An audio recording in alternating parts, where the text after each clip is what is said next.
What we've got here is a typical 1970s detached property, lovely matured gardens, but as you can see, the paving's a little bit tired. It just needs refreshing. It just needs bringing back to life. Like anything of this age, you know, we need to rejuvenate it.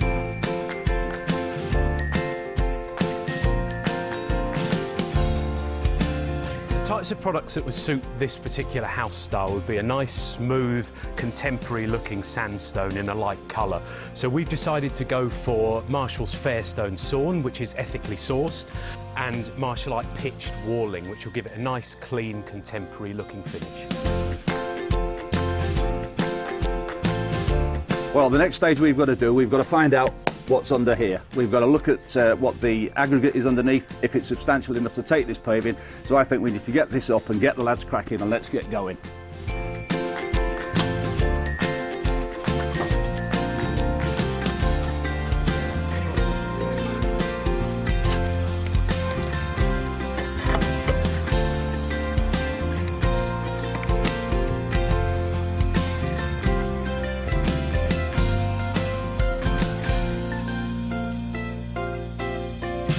Right, so what Matt's going to do now, we need to put in a footing for the wall that's going up. And Matt's going to dig down to around 75 mil to put a concrete footing in, which will then put the base for the wall to go on. And of course then it starts building. So this is going to come out now, and then we'll introduce the concrete into the footing. So Trev, we've got the paving up and away.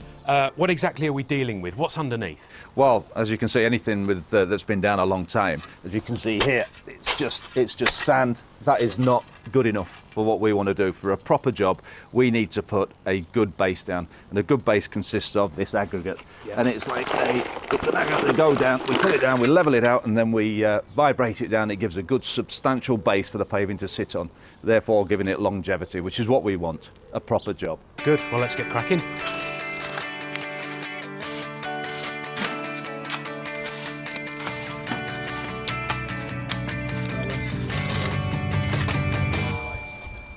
This is an MOT type one. This is like a base aggregate. It gives a nice firm footing for everything to lay on top of. This is very important because this is where we strike our levels from to get water away from the top surface. So what we do, the lads will actually rake all this off. It will come back and give us a strike level. They'll get spirit levels, they'll get some string lines, and what we need to do is, with this, is to know where the water's going. If you think that a lot of patios that are built in the country, they go up against the house wall. So when you go up against the house wall, what you've got to do, you've got to be absolutely sure that you don't encroach on the damp-proof course, which is normally called DPC.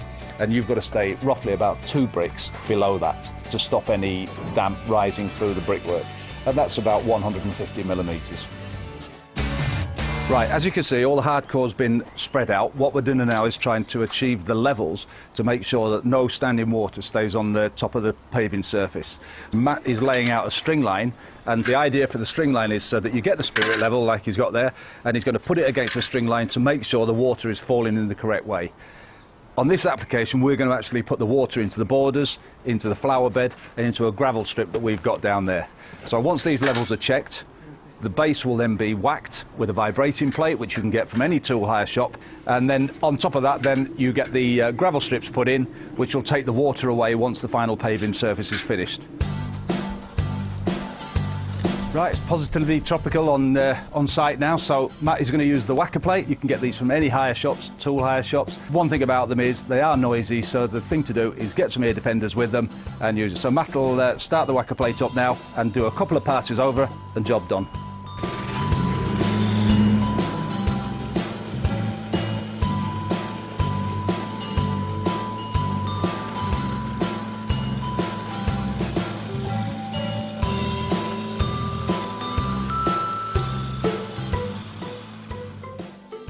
We've done the footing, we've dug it out, the trench is ready to accept the concrete. Now you're going to put the water into the mixer. People do this differently, but we like the water first.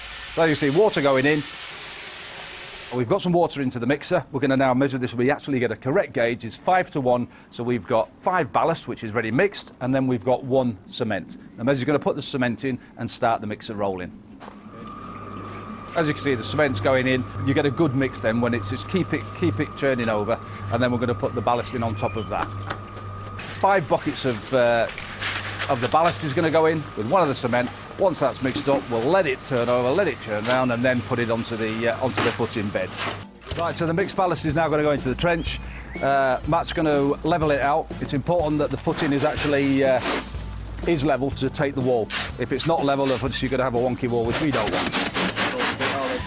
As you can see, the mix itself is semi-dry, which is what we want. We don't want it slopping around all over the place, because it's a fact that cement, the wetter it is, the weaker it is.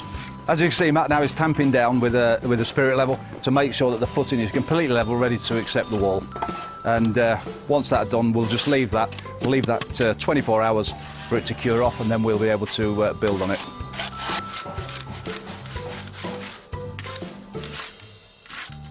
Make sure when you're doing the walling, you use building sand. So Mez is now going to get the mix on. The correct mix for a wall is 5 to 1. So that's 5 building sand to 1 cement. So Mez, if you'd like to crack on with that, we'll get some of the wall put in. As you can see, Matt is introducing the bricks onto the footing that we did earlier. That's now gone off. If you see where he's laying the bricks onto the bed, he's taking the top of the brick to the top of the line. That is what actually gives you your levels. In that incorporation of the brick, he's putting in a 10 to 12 mil joint, and he's going to incorporate that all the way through. So that way, from left to right, you're going to get it completely level all the way along without having to do a spirit level tap on every brick. String line is really important that you work to. Tap them down onto the mortar bed, keep it straight. He's putting a stream of mortar down, which will accept the block onto the top, and then just lining it through. Then he'll bring the block onto it, press it down, give a good compression, and then from there he'll just put a little fillet onto the end of a block, which will then give you your joint at the top. Right, what Matt's going to do now is introduce the coping. He's going to wet the back of it. The reason for that is, what we don't want is the moisture to be drawn out of the mortar and into the stone, so it will stay solid and keen to the wall. There you go, introducing it onto the wall. Now I'm going to tap it down, and what he'll do then is just make sure that everything's level on top. So he'll get his spirit level, run it across the top of the wall, make sure everything is level from far right to far left. Job done, looks beautiful. Once Matt's put the wall up, you see the joints, then what you'd normally do is strike that off with a jointing iron. Now this is the jointer we're going to use, and depending on the weather, we touch the point just to see that it's just got a bit of resistance, not too wet, just nice and dry, and then Matt will now point it in. The reason this gives a nice finish to the wall, and it also gives a nice recessed joint, which shows the wall into its best. The walling's been done, we're now doing the paving. The mix for the paving is 3 to 1 of sharp sand. Important again, the way you can tell the difference is, in the mix, there's grit in it. In building sand, there's no grit in it. So what Mez is going to do, the mix for the bottom of the mortar to take the paving is 3 to 1. So as you can see, we've got 3 gauged buckets ready to go into the mix, 1 cement. So Mez, if you want to crack on, we'll get on with the paving.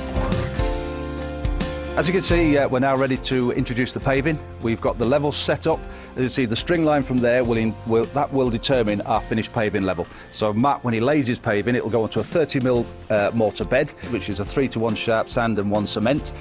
Matt will start laying the paving now, because we're squaring off the back wall, which is squared off the house, so that will make it aesthetically good. So as you can see, Matt will lay a bed down. You want to be 30, 35, 40 mil. It's just dependent on what levels you're getting here. It's a full mortar bed, really important. We like to say, if you want to do it properly, the 5-spot bed is acceptable, but we like a full mortar bed. The reason for that, it stops rats runs, it stops ants starting to burrow, so it's just best practice. Another bit of best practice is, if you wet the back of the flag, because it's natural product and it's natural sandstone, you get the absorption through the cement mix. It draws into the flag and dries out the mix too much. So just wetting the back of the flag just gets you that nice contact between your bed and your flag. Matt's got a rubber mallet. This is tapped down to find the levels. Once the level is achieved with the string line, he then moves on to the next flag.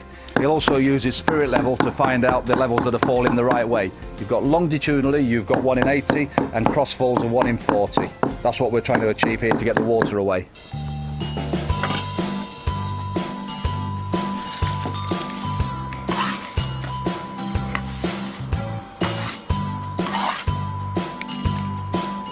As you see, Matt's now going to introduce the second flag. Really important point here is that we're going to leave a 10 mil joint between the flags. Now that gap's important because we're going to use weather point on this with our new, which is our new pointing compound. Now it's important that we have a 10mm joint and the full depth of the flag so that cures off well. So Matt will go along with a 10mm pointer there, and that'll give you the 10mm gap that we need. Again, striking levels ready to get the water away using the spirit level and the lines that we've already got in place. Right, whilst the guys are finishing off the project in the background, I thought it's a good time to actually talk about the paving. We're using Marshall's Fairstone Sawn, which is an Indian sandstone, incredibly hard wearing product. It's incredibly smooth, so it lends itself fantastically for patio furniture. You don't get any undulations in there. It's also quite a nice contemporary looking product as well. So you can see with the product that we've chosen, it's a very consistent thickness of 22mm. A lot of the sandstones out there aren't calibrated on the bottom, and what that actually means is there's a varying thickness, not only in the slab, but in all the different slabs. With this particular method, or with the saw method that they're using to make this product, it gets a very uniform thickness across all of the slabs, and that's incredibly important for these guys when they're laying the product. What sort of steps are we actually doing here, Chris? Because these are new, are they not? They are. They're a new product for us over the last year or so. They are called Fairstone Stone Steps. They're made out of exactly the same stone as the paving, and they're hand finished and bull nosed. It's as you know, Trev, it's these ideal finishing touches that make a job, and it's the Fairstone steps as well as the aggregate that we're going to put down around the edges that really make these jobs. So we've talked about traditional pointing methods taking Matt half a day to do. How long would weather point take to do if it was just Matt on his own? 20 metres, I would expect this to be finished in under an hour. So as you can see, he's actually spraying down now. Copious amounts of water, it doesn't matter, saturate the area. It's fundamentally important that you do that. Well, what Matt's done is brushed all the compound into the joints. He's done that, then he's brushed it back into a pile, and now what he's striking it in. So this is forcing it into the joint to give it integrity, to give it strength. Right, Trev, that's the weather pointing done. How long did that take? Well, I said an hour. It's taken 51 minutes exactly. So that shows you the speed of this process and the product. It does what it says. Speed, time saving, great benefit. It is as good as that. Excellent job. Cheers. Great.